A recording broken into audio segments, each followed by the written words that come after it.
Andrew est un petit garçon pas très à l'aise dans sa peau. Il fait des choses, comment dire ça, disons pas très normales pour un gamin de son âge. Il pique des colères, ou il casse tout, et insulte les gens, voire même ses parents.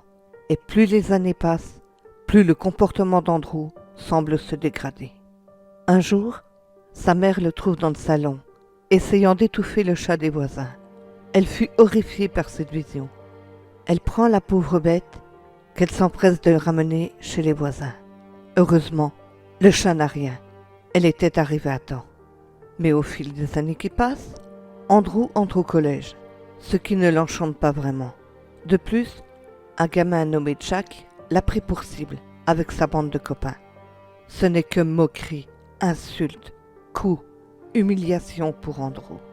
Un jour, Jack attend Andrew avec ses copains à la fin des cours, pour de nouveau le tabasser. Évidemment, ce qui ne manqua pas d'arriver. Cependant, la mère d'Andrew décide de ne pas l'envoyer à l'école pendant quelques jours. Pendant ce temps-là, le gamin restait dans sa chambre, pensif. Puis, sa mère décide de l'emmener faire des courses.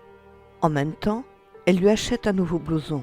Andrew était vraiment heureux, à tel point qu'il décide de racheter exactement le même quelque temps plus tard avec son argent de poche.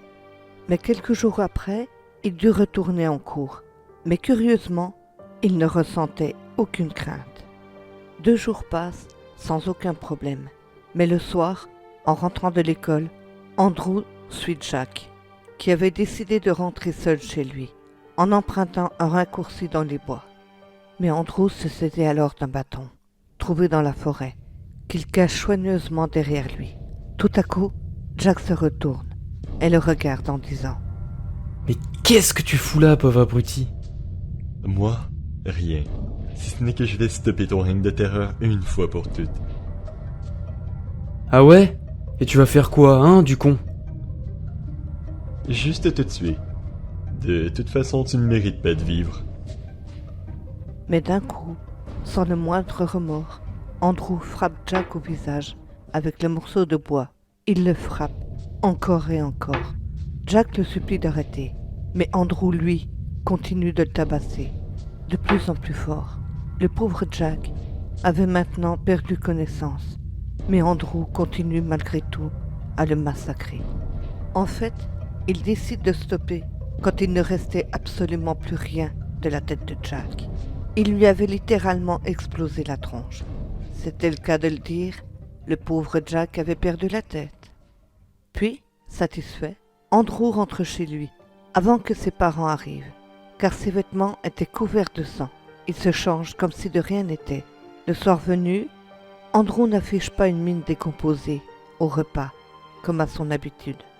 Ses parents lui demandent alors ce qu'il se passe, mais Andrew se contente de répondre qu'il a passé une bonne journée. En allant se coucher, il constate que ce qu'il avait fait à Jack lui avait été bénéfique.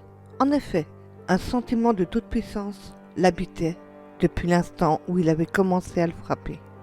Mais dès le lendemain, ce sentiment commence peu à peu à s'estomper. Andrew était alors mécontent. Pour lui, il venait de perdre sa toute-puissance.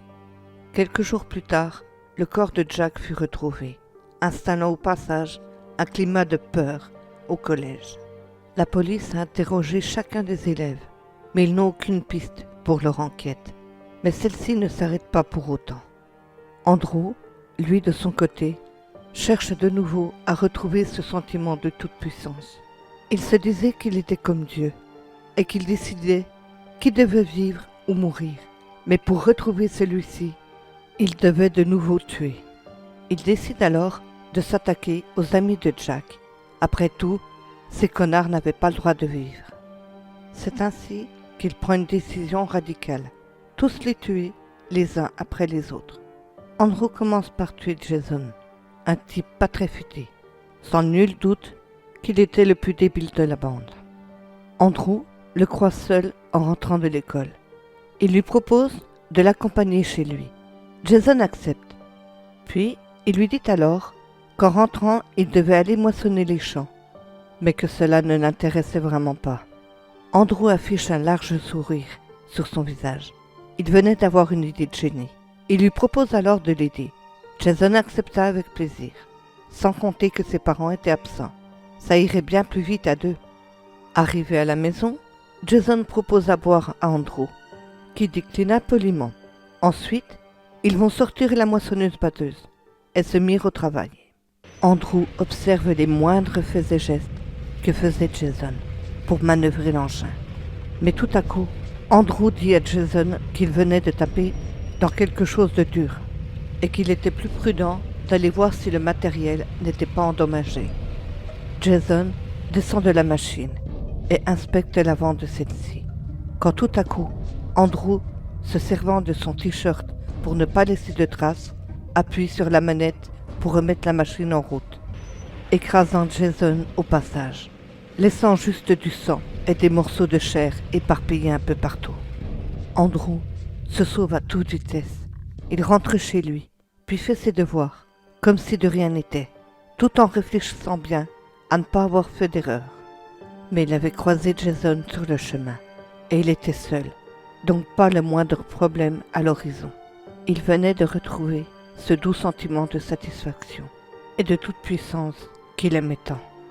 Puis dès le lendemain, il prend la décision d'aller en cours avec un couteau, qu'il cacherait bien, pour que personne ne remarque quoi que ce soit. Une fois de plus, le collège apprend une mort tragique, celle de Jason, qui évidemment passe pour un accident. En effet, la mort de celui-ci est reconnue comme simplement accidentelle, donc elle n'est pas reliée au meurtre de Jack. Mais l'enquête n'avance pas. Puis, une fois n'est pas coutume, Andrew commence à observer les deux seuls survivants de la bande. Seul problème, ils ne se quittaient plus. Alors Andrew décide d'accélérer un peu le destin. Il écrit une lettre à Paul, en changeant son écriture. Il lui écrit de le retrouver immédiatement derrière le collège, car il sait qui a tué Jack, et qu'il ne devait parler à personne, ni montrer le mot à qui que ce soit. D'ailleurs, il fallait qu'il vienne avec la lettre. Évidemment, Paul n'hésita pas une seule seconde. En arrivant sur place, il tombe sur Andrew, qui de nouveau affichait un fier sourire sur son visage. Paul s'approcha alors d'Andrew en disant « Alors, c'est vrai? Tu sais qui a tué Jack? Oui, tout comme je sais qui a tué Jason, car tout le monde croit à un accident. Mais c'est faux. C'est un meurtre, comme pour Jack. » Andrew se rapproche de Paul, puis celui-ci lui demande Mais alors qui a bien pu faire une chose pareille? Et surtout pourquoi? Andrew sort doucement son couteau de sa poche, en le cachant derrière lui. Puis tout à coup, il donne un violent coup de couteau dans le ventre de Paul, en ajoutant « C'est moi, connard !» Mais Paul commence à crier. Alors Andrew lui coupe la langue, en lui donnant comme seule réponse « Parce que je suis supérieur à vous, et en plus ça me fait vibrer à l'intérieur. Alors maintenant, crève, pauvre con. » Andrew poignarde Paul à 27 reprises. Ensuite, il récupère le mot dans la poche de celui-ci. Puis, il enterre son couteau sous la racine d'un arbre. Et il change son blouson plein de sang, qu'il s'empresse de cacher dans la forêt, non loin de là. Il reprend le même blouson qu'il avait acheté auparavant. Celui-ci était caché dans une petite planque que seul Andrew connaissait. Comme ça, personne ne pouvait le soupçonner, car poignarder quelqu'un 27 fois, croyez-moi, ça laisse des traces. Quant à Andrew, il retrouve son sentiment de toute puissance, savourant ainsi sa nouvelle victoire, d'où s'échappait de celle-ci une magnifique sensation de réussite accomplie. La police retrouve le corps de Paul, mais à part ça, rien, aucun indice, aucune trace n'est retrouvée sur les lieux du crime. Rien à se mettre sous la dent pour l'enquête toujours en cours. À l'heure d'aujourd'hui, il ne reste qu'un seul type de la bande à tuer. Il s'appelle Nick, et on ne peut pas dire qu'il a inventé l'eau chaude aussi, celui-là. Mais bon, cela facilitera les choses. Andrew laisse passer quelques jours. Puis, une nuit, il décide de sortir de chez lui en cachette, pour récupérer son couteau et son blouson dans le bois non loin du collège. Il réussit son coup. Maintenant, absolument rien ne peut le rattacher à ces meurtres. Le lendemain, il n'y avait pas cours.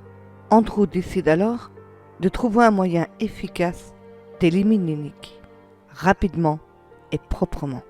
C'est alors qu'il pense à une chose très pratique, l'étranglement. Ah oui, c'est pas mal ça. Il prépare donc son sac de cours, en y mettant un vieux câble électrique, qu'il réussit à cacher facilement.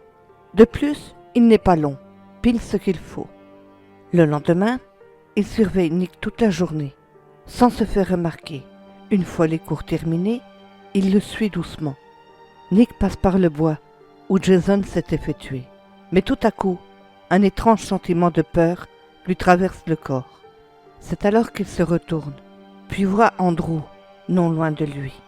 Celui-ci était heureux de le voir, car la peur qui l'envahissait était lourde, à l'idée de savoir qu'un meurtre avait déjà eu lieu ici. Visiblement, cette peur n'aurait pas dû venir de l'endroit où il se trouvait, mais plutôt de la personne qu'il avait en face de lui. Mais tout à coup, Andrew arrive droit sur Nick. C'est alors qu'il lui enroule le cordon autour du cou, puis commence à l'étrangler. Mais Nick se débat tant bien que mal pour sa survie, en vain. Mais Andrew venait d'apprendre une chose. Étrangler quelqu'un n'était pas aussi facile qu'il le pensait. Ce moment dura longtemps, très longtemps, mais cela lui convenait à merveille, car il pouvait davantage profiter de ce moment exquis.